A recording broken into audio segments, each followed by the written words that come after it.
You know that feeling? That little knot right there in your stomach when someone asks you for something? Could be big, could be small. And deep down, you really want to say no. But like, before you can even think, before you can really weigh it up, a yes just sort of popped out. That automatic yes. Or maybe you look at your calendar, your to-do list. Yeah. All the stuff filling your head. And you just feel completely swamped, totally overwhelmed, buried under all these things, and then it hits you. A huge chunk of it isn't even yours to carry. Ah, yes. That cascade of commitment.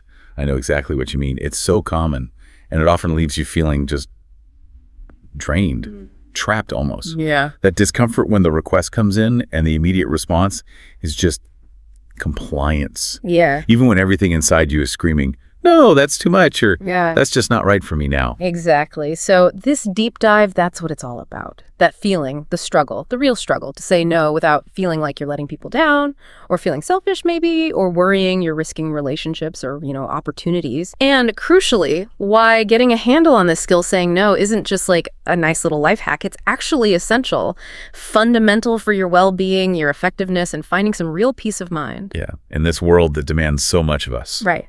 We've really dug into a lot of material for the SWAN research, articles, expert notes, trying to unpack why that tiny two-letter word no feels so incredibly heavy sometimes. And we're aiming to go beyond just understanding why it's hard. Right? Okay. We'll look at the hidden costs, Yeah. the real impact of always saying yes when maybe you shouldn't. Then we'll flip it, look at why saying no is actually powerful, positive even. Okay. And finally, we'll get practical. Share some actionable ways drawn from all this material on how you can actually start saying no, building those boundaries, doing it assertively, respectfully, and hopefully without all the guilt. Okay, let's do it. Let's unpack this first big question. Why? Why does saying no feel so incredibly difficult for so many of us? What are those deep roots making the automatic yes feel so default? Well, for starters, something that comes up a lot in the sources is that for some people, it's almost instinct, like a natural yes reflex. Maybe it's rooted in just wanting to be helpful, you know? Or sometimes cultural backgrounds where saying no directly feels impolite. It gets tangled up with being seen as a good person. Right, wanting to be seen as willing, committed, someone who pulls their weight, a team player. That's huge, isn't it? Especially at work or maybe in new social circles where you're trying to make a good impression. You feel that pressure, like you have to take on anything just to prove you're valuable. Absolutely. And a massive part of that, it's mentioned again and again, is this deep fear. Fear of disappointing people, fear of not being liked. Whether it's your boss, a colleague you need to work with, a close friend, there's this worry. If I say no, will they be upset? Will they think less of me? Could it actually damage the relationship? That fear of social rejection, it's a really powerful driver, or maybe a demotivator for saying no. And it's not just about being liked right now in this moment, is it? Some sources also mention worrying about the future. Like say your manager asks for an urgent favor, something that really stretches you thin. You worry saying no might make you look, I don't know, incapable, unsupportive, like you can't handle pressure. Exactly. And that could affect promotions, opportunities down the road. That perceived risk. It can make a yes feel like the only option, even if it's bad for you. That perceived risk feels very real for a lot of people. Yeah. But there's another layer too, according to some of the insights we looked at. It's this ingrained belief that being nice or being kind just means always saying yes. Yeah. And this basically confuses genuine kindness, which involves thinking about your needs too, with just being a pushover. It's really about neglecting yourself to constantly accommodate others. They're very different, but we mix them up all the time. Yeah, that's a good distinction. And sometimes it's not even that we don't want to help, right? Sometimes you genuinely do want to step up. You see the need, but maybe you just don't have the bandwidth, the time, the energy. Maybe you don't even have the right skills for that particular thing. Right. And that feeling, that inability to deliver when you wish you could, Yeah, that feels uncomfortable too. definitely. So saying yes, even when you know deep down you can't really manage it well, sometimes it's just a way to dodge that immediate discomfort of admitting your limits. Precisely. Avoiding the awkwardness, right? Avoiding the potential questions or what feels like it might be conflict if you have the no conversation. In that moment, saying yes often just feels like the easier path, the path of least resistance. But really, you're trading that short-term discomfort of saying no for the much longer-term pain and stress of being overcommitted and totally overwhelmed. And one source really highlighted something deeper, didn't it? That sometimes the struggle comes from like ingrained people-pleasing tendencies or even past experiences. Yes, absolutely.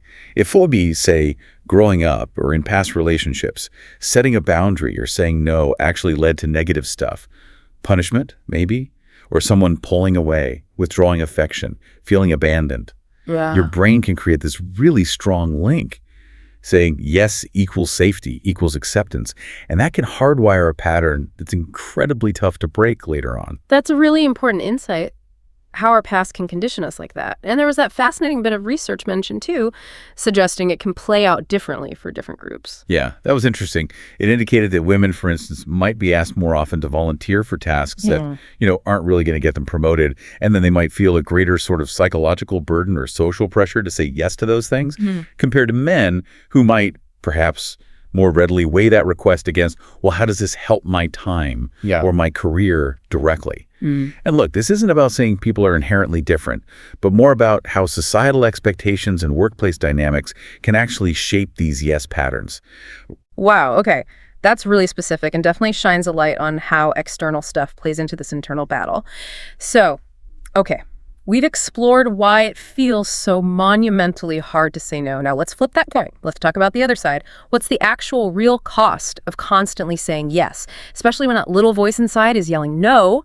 Because like you said, it's way more than just feeling busy. Oh, profoundly more. Yeah, one of the biggest costs, and maybe the sneakiest one, is that when you say yes to others, you are almost always, by definition, saying no to yourself. Saying no to yourself. Can you break that down a bit? What does that actually look like day to day? Well, it means saying no to your own basic needs. Saying no to the things that actually recharge you, self-care stuff. Saying no to your personal time for exercise or hobbies, or just plain rest.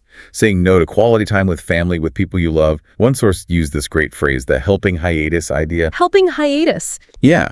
If the way you're helping someone else is actually causing you harm or significant depletion, draining your energy till you're exhausted, sacrificing your own well-being or relationships, then that act of helping, well, it isn't really sustainable or healthy, is it? You're basically putting yourself on hiatus. I can't go for that walk, go to the gym because I have to stay late and help with this project. Or, yeah, I missed my kids' game because I took on that extra committee thing I didn't really want. You just see your own stuff, your own needs, getting shoved further and further down the list. Precisely.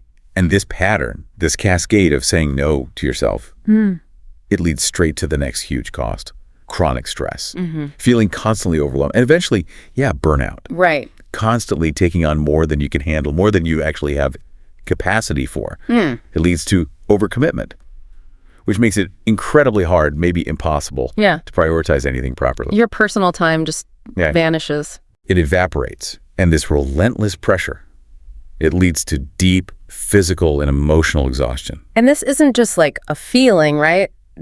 The sources actually link this chronic overcommitment to real physical symptoms. Oh, they absolutely do. It shows up in your body. Constant stress, leading to burnout symptoms like persistent headaches, maybe digestive problems, trouble sleeping, insomnia, a weaker immune system even. And critically can seriously contribute to or worsen mental health challenges like anxiety and depression. Your physical health and your mental health, they aren't separate from your capacity or your ability to set boundaries. They're totally linked. Neglect one, the other suffers. Okay, this next cost.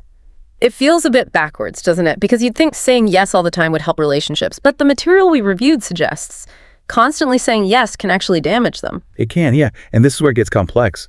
The fear is saying no will hurt the connection. But the reality, constantly saying yes, especially when you secretly resent it, leads to this simmering resentment building up inside you. You start feeling taken for granted, unappreciated maybe. Yeah, I can see that. And that unspoken resentment, it just erodes trust. It causes communication to break down over time. In more extreme cases, a chronic inability to say no. That can make you vulnerable. Vulnerable in toxic relationships where others basically learn they can exploit your lack of boundaries without any pushback. Wow. Eventually, you might look around and realize you've kind of lost your sense of self in that dynamic. And defined only by what you do for other people. you lose yourself. Right. Wow. And tied into all this, there's a big hit to productivity, right? I remember that James Clear quote from one of the sources. He puts it so bluntly: more effort is wasted doing things that don't matter than is wasted doing things inefficiently. That's such a key insight, isn't it? When you say yes to everything that comes your way, you are by default saying no to everything else you could have been doing with that time and energy. Right. Every yes is a no to something else. It's like taking out a loan on your future time, committing future resources to stuff that might not even align with your real goals or values. Time debt. I like that framing. Yeah. And learning to say no, practicing elimination, cutting out tasks or requests that don't truly serve you or your main priorities, that's often a much, much more powerful productivity tool than just trying to get faster at doing all the things you've already agreed to. Mm-hmm. It's really about making sure you're doing the right things, not just doing more things. Okay. So the costs are huge, really far-reaching. Sacrificing our own time and needs, leading to stress, burnout, damaging our physical and mental health, potentially hurting the very relationships we're trying to protect, and even making us less productive. That is a really heavy price to pay. It really is. So if the cost is that high, let's talk about the flip side again. Why is saying no so fundamentally essential for our well-being, our mental health, and maybe paradoxically, even for our success? At its absolute core, it's an act of self-preservation and self-care. That came through strongly in the resources. Mm-hmm. Saying no creates this necessary protective shield. Yeah. It guards your most valuable non-renewable resources, your limited time, your finite energy, your precious mental and emotional space. Mm-hmm. It's not about being selfish. It's strategic. It lets you consciously choose where to put those resources, to put them into activities that actually recharge you, nourish you, sustain you, whether that's, meditation time, regular exercise, a hobby you love, or simply getting enough rest to function well. It's like that oxygen mask analogy you hear. Put yours on first before you try to help anyone else. That popped up a few times. It's the perfect analogy. You simply cannot effectively support or help or be truly present for others if you're running on fumes, if you're totally depleted or burning out. Self-care isn't a luxury item. It's a basic necessity for being able to contribute sustainably to anything or anyone else. Yeah. And setting boundaries, which saying no is the key part of, is a core piece of that essential self-care. And the sources also pointed out it boosts self-esteem and respect, both from yourself and, maybe surprisingly, from others. Absolutely. Think about it. Every time you successfully set and hold a boundary, right. Every time you give a clear, kind no to something that just doesn't work for you, it's a powerful act of self-respect. It sends this undeniable message to yourself: my needs matter, my limits are valid, my time and energy deserve protection. And doing that consistently, over time, it builds your confidence. You start feeling more in control of your life, more aligned with your own values, and that naturally translates into higher self-esteem. And ironically, maybe paradoxically, people who actually have clear, healthy boundaries, they often command more respect from others in the long run. That makes sense. And you touched on this earlier, but saying no directly improves focus and productivity. How does that link work again? It's powerful because saying no acts like the ultimate filter. Saying no to the distractions, the requests that don't really align with your main goals, your key responsibilities, or your deepest values, it protects that critical asset. Mm-hmm. Your limited time and attention. Mm-hmm. Like James Clear pointed out, it lets you filter out the 100 merely good ideas or requests, so you can pour your energy into the few that are truly great, the ones that actually move you forward. It's about concentrating your effort where it counts most. Focus. Got it. And finally, that counterintuitive one again. It actually builds healthier, stronger relationships. Yes, this is so key. Think about boundaries, not as walls to keep people out, but more like property lines. They define where your space is and where the other person's space begins. It creates clarity. Okay. Clear boundaries, which rely on being able to say no when needed, are the absolute bedrock of mutual respect in any healthy relationship, personal or professional. When your limits are clear, it actually reduces misunderstandings. It stops that resentment from building up, like we talked about. It prevents the simmering anger. Exactly. And ultimately, it leads to more authentic connections, more fulfilling ones, based on understanding, respecting each other's needs, a real sense of partnership, rather than just obligation or feeling taken advantage of. One article called it creating balanced, respectful space, which I thought was perfect. Balanced, respectful space. I like that. Okay, so the picture's really clear now. It's tough to say no because of all these deep fears and beliefs. But the cost of not saying no is incredibly high for our health, our relationships, our effectiveness. And the benefits of mastering this skill, they're huge for our well-being and our ability to actually thrive. So this is the big one. How do we actually do it? How do we start mastering this art of saying no and hopefully learn to do it without that horrible wave of guilt washing over us? Yeah, the million-dollar question. Well, the first thing to remember is that this is a skill. It's not some innate trait most people are born with. And like any skill, it gets better with practice. Okay. So the first step, maybe the most fundamental one from the self-reflection angle in the sources, is really getting clear on your own needs, your limits, your values, what truly drains your energy, what commitments make you feel uneasy, just thinking about them. What are your absolute non-negotiable priorities that need protecting? So self-awareness first. Absolutely. And one source had a great little tip. Listen to your body. When a request comes in, does it immediately feel heavy in your gut or does it feel light? Your physical reaction is often a clue, even before your logical mind catches up. Listen to your gut. Okay. And then where do you start practicing? Do you just jump in the deep end? Definitely not. Start small. This isn't about tackling your scariest no first. Practice saying no to smaller things, lower stakes requests, or maybe practice with people in your life who you know are generally more understanding and supportive. Build up the muscle. Exactly. Each small no you manage to deliver and navigate successfully. Yeah. It builds your confidence. It makes the next one feel a tiny bit easier. Practice genuinely lessens the discomfort over time. Yeah. It actually helps rewire that automatic yes response. Okay, so when you do say no, Yeah. how do you phrase it? Do you need a big, long explanation, lots of excuses? The sources were really consistent on this. Yeah. Keep it clear, concise, and polite. You usually do not need lengthy justifications or elaborate excuses. Often that just weakens your position, maybe even invites a negotiation. Right. In many situations, honestly. No can be a complete sentence, delivered kindly but firmly. No, just no. That feels really powerful just hearing it. It really can be. And there are simple, assertive phrases that work well. Instead of some long story, maybe try something like, "Thanks so much for asking, but that isn't going to work for me right now." Simple. Or, "I really appreciate you thinking of me, but I'm fully committed already and just can't take anything else on." Or for social stuff, just, "I won't be able to make it this weekend." Clear, polite, done. And tied into that, avoiding the over-apologizing trap. Crucially, yes. Remember, you haven't actually done anything wrong by protecting your time or energy or boundaries. Politeness is good, but those excessive apologies, "Oh, I'm so sorry, I feel awful, I wish I could," but they can undermine your no. Make it sound like you're unsure or maybe open to being persuaded or guilt-tripped. Better to start with appreciation. "Thanks for the invitation. I appreciate you asking." And then state your boundary clearly but kindly.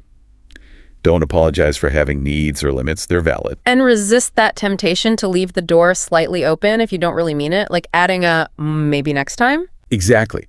Don't say "maybe next time" or "I'll think about it for the future," just to soften the blow in the moment. If you actually have zero intention of ever saying yes to that thing. Right, that just kicks the can down the road. It does. It delays the inevitable, creates false hope, and honestly, it's less respectful in the long run than just a clear, kind "no" now. Be confident in your decision.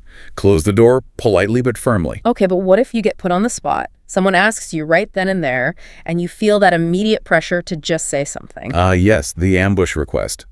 This is where the delay strategy becomes your absolute best friend. Remember, you don't have to answer immediately. Buy yourself some thinking time. Like what? What could you say? Simple phrases work wonders. "That sounds interesting. Let me check my schedule and capacity and get back to you by, say, the end of the day." Or, "I need a moment to think about that and see if I have the resources. Can I let you know tomorrow?" Okay, that feels manageable. It is. It's perfectly reasonable. And it allows you to make a thoughtful decision based on your actual situation and priorities. Instead of just blurting out a pressure-fueled yes that you'll probably regret later, one source even suggested asking yourself during that delay, "If I absolutely had to do this today, given everything else I've got on, would I agree?" Often the answer is a swift no, which really clarifies things for your actual response. That's a great little mental check. Okay, and then dealing with the guilt after you've said no. Yeah. Because that's huge for so many people. It really is. Acknowledge the guilt when it pops up, sure, but don't let it drive your decisions or make you backtrack. Try to reframe it. See that guilt not as proof you did something wrong, but maybe as a sign that you're actively challenging old, unhelpful patterns, like people-pleasing or always putting others first. In fact, it's a sign of growth. Exactly. Prioritizing your own well-being and health is growth. It's maturity. So use some positive self-talk. It's okay to prioritize my needs. I'm allowed to have boundaries. Saying no here means I'll have energy for X, Y, and Z, which are important to me. Remind yourself why you said no. Yes. Remind yourself of the positive outcome you're creating for yourself. And hey, if the guilt feels really overwhelming or just won't quit, reaching out for support, understanding friends, family, maybe even a professional can be incredibly helpful. You don't have to navigate it alone. Good point. And finally, one of the most powerful tips we came across, focus on your yes. Yes. This completely flips the perspective, doesn't it? It becomes so much easier, so much more motivating to say no to something you don't want or shouldn't be doing. When you have a really clear picture of what you are saying, a stronger, more intentional yes to instead. Can you give an example? Sure. Saying no to that extra committee work that drains you might mean saying a stronger yes to protected time for that high priority project at work. Yeah. Or maybe it means saying yes to actually being present and not mentally checked out during dinner with your family. Okay, I see. Saying no to that social event you feel obligated to go to means saying yes to much needed rest, or yes to working on that personal passion project you keep putting off, or yes to just having quiet time to recharge your battery. So visualize the positive thing the no creates space for. Precisely. Visualize that positive yes, the space, the energy, the peace it brings. Use that image to strengthen your resolve when you need to say no. Remember, when you say no to something that doesn't serve you, you are actively creating space for the yeses that truly matter, the ones that bring you energy, fulfillment, and hopefully more peace. So we've really covered a lot of ground here. We've journeyed from understanding why saying no feels so incredibly hard, rooted in those fears, beliefs, maybe even past experiences. We've shone a light on the very real, significant costs of just constantly saying yes, that drain on our time, the toll on our health via stress and burnout, potential damage to relationships, hitting our ability to focus. Yeah, the downsides are serious. Then we explored the huge benefits of setting boundaries by saying no. It's vital self-preservation, self-care, boosts self-esteem, commands respect, sharpens focus, enhances productivity, and it's the foundation for healthier relationships. Absolutely. And finally, we armed you with some really practical, actionable ways drawn from all those sources to start mastering this skill, step by step. Self-reflection, starting small, using clear language, the delay strategy, reframing guilt, and that powerful idea of focusing on your yes. Ultimately, as this whole deep dive has shown, learning to say no, it's not about being difficult or unhelpful or selfish, not at all. It's fundamentally about conscious self-preservation. It's about self-respect. It's about making deliberate choices about how you invest your most precious, finite resources, your time, your energy, your mental space. It really is the essential skill that allows you to carve out a life that feels more balanced, less stressful, more productive, and honestly, profoundly more joyful. A life that's actually aligned with your needs and priorities. It really does feel like the cornerstone, doesn't it? The absolute foundation for effective self-care and real personal fulfillment. If you can't protect your own space and energy, everything else you try to build just feels wobbly, unstable. It truly is that oxygen mask principle, just put into powerful everyday practice. So here's a thought for you to take away from our deep dive today, something to maybe mull over this week. Consider just one small request. One minor commitment, one little thing you tend to say yes to, maybe out of habit, maybe out of discomfort. What might happen if you chose just once this week to bravely say no to that one thing? And maybe more importantly, what positive, energy-giving yes might that tiny brave no create space for in your life?